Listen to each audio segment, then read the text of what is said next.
ආයිබෝන් කියලා පිළිගන්නවා අපේ යාළුවෝ හැමෝටම වර්කටෙක් channel එකට. ඉතින් කාලයකට පස්සේ ඔන්න මම තීරණය කරා ආපහු කම්පැනි වල දෙන දේවල් සම්බන්ධව ඕගොල්ලෝ දැනුවත් කරන්න.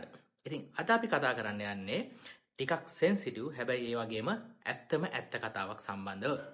ඒ තමයි ඔෆිස් වල ඇයි affairs පටන් ගන්නෙ. ඉතින් මේක ඇත්තටම ගොසිප් එකක් වගේ කියලා හිතුණාට ඇත්තටම මේක ගොසිප් එකක් නෙමෙයි. මේක ඇත්තටම සිදුවෙන දෙයක්. මේක මනෝවිද්‍යාත්මකව සහ මානව සම්පත් කළමනාකරන කෝණයෙන් විස්තර කරන්න පුළුවන් දෙයක්. ඉතින් මේ ගැන දැනගන්න කලින් මගේ යාළුවන්ට ආරාධනා කරනවා වර්කටෙක් YouTube channel එක subscribe කරලා නැත්නම් subscribe කරන්න. TikTok channel එක follow කරලා නැත්නම් ඒක follow කරන්න කියලා. ඇත්තටම ඔෆිස් වල affairs පටන් ගන්නෙ ඇයි? ඉතින් මේක සමහර ආයතන වල ලොකු ප්‍රශ්නයක් විදිහට දැක්කට තව සමහර ආයතන තියෙනවා මේක ලොකු ප්‍රශ්නයක් විදිහට දකින්නේ නැහැ. කොහොම වුණත් මේ නිසාම මේ සම්බන්ධව සමහර රිසර්ච් කරලා තියෙනවා සහ සමහර තියරිස් ලියවිලා තියෙනවා. ඉතින් අපි බලමු ඒ මොනවාද කියලා. අංක 1 proximity effect එක. මනෝවිද්‍යාවේ සංකල්පයක් තියෙනවා proximity effect කියලා. ඉතින් මේකෙන් කියන්නේ අපි නිතරම එකට හම්බ වෙන එකට වැඩ කරන මිනිස්සුන්ට අපි ස්වාභාවිකවම ලංවීමේ ප්‍රවණතාවයක් තියෙනවා කියලා. ඉතින් අපි ඔෆිස් එකක් ගත්තොත් අපි දවසට පැය 8ක් 10ක් එකට වැඩ කරනවා, එකට ලන්ච් වලට යනවා, එකට මීටින් වලට යනවා, එකට ප්‍රශ්න වලට මුහුණ දෙනවා, එකට ප්‍රොජෙක්ට් කරනවා. ඉතින් මෙතනදී මිත්‍රත්වයක් ගොඩ නැගෙනවා. ඊට පස්සේ මේක ඉමෝෂනල් කනෙක්ෂන් එකක් බවට පත් වෙනවා විතරක් නෙමෙයි අවසානයේ මේක සම්බන්ධතාවයක් දක්වා වර්ධනය වෙන්න පුළුවන් හැකියාවකුත් පවතිනවා. අංක 2 ඉමෝෂනල් බොන්ඩින්. රැකියාව කරගෙන යද්දී වර්ක් ප්‍රෙෂර් එක, වර්ක් ස්ට්‍රෙස් එක, ටාගට්ස් එහෙම ෂෙයා කරගද්දී මෙයාට තමයි මාව හරියටම තේරෙන්නේ කියලා හැඟීමක් එනවා.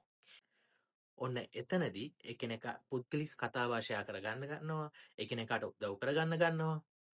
එතනදී ඉමෝෂනල් ඉන්ටිමසි එකක්. එහෙම නැත්නම් චිත්තවේගී සමීපතාවයක් ඇති වෙනවා. ඒ ඇති වෙන ඉමෝෂනල් ඉන්ටිමසි එකෙන් affair එකක් ඩෙවලොප් වෙනවා. අංක 3 social exchange theory. ඔෆිස් එකකදී කෙනෙක්ට අගය කිරීමක්, පිළිගැනීමක්, ගෞරවයක් ලැබෙන්න පුළුවන්.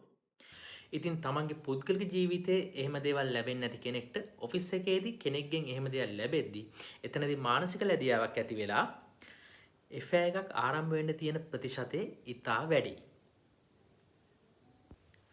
අංක 4 similarity attraction.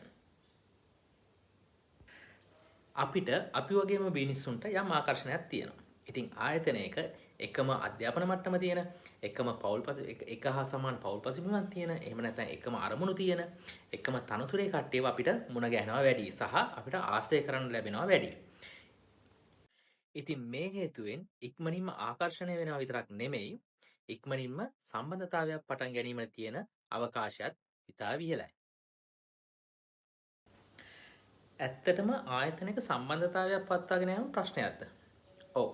ඇත්තට මේකේ ප්‍රශ්නයක් තියෙනවා. ආයතනයක් තුල සම්බන්ධතාවයක් තිබීමෙන් තියෙන ප්‍රශ්න තමයි ප්‍රධාන වශයෙන්ම favorizations නැත්නම් පක්ෂග්‍රාහී වීම වැඩිවීම අනිවාර්යයෙන්ම වෙනවා. කණ්ඩායම් ඇතුළත ගැටුම් වැඩිවීමේ ප්‍රවණතාවයක් තියෙනවා. හිරිහැර කිරීම, ඵලදායීතාවය අඩුවීම, ඩිමෝටිවේෂන්, අනිකුත් සේවකයින්ගේ රස්සාවන් එපා වීම වගේ දේවල් වලට ආයතන තුල සම්බන්ධකම් තියෙද්දී ආයතනෙට මුහුණ දෙන්න සිදු වෙලා තියෙනවා. ඉතින් මේ හේතුවෙන් තමයි ආයතන විසින් සමහර පොලිසිස් ආයතන තුල ස්ථාපිත කරලා තියෙන්නේ. ඉතින් ආයතනයක සුමට පැවැත්මට නම් අනිවාර්යයෙන්ම සම්බන්ධතාවයන් සම්බන්ධව යම් ප්‍රතිපත්තියක් තිබීම අත්‍යවශ්‍යම වෙනවා. ඉතින් ඔෆිස් affairs කියන්නේ බොහොම භයානක දෙයක් කියලා ඔයාලා තේරෙනවද? ඔයාලගේ ආයතනයේත් affairs තියෙනවා නම් පහලින් කමෙන්ට් කරන්න යන්න මොන හේතු නිසාද ඒක පටන් අරන් තියෙන්නේ කියලා. Goodbye.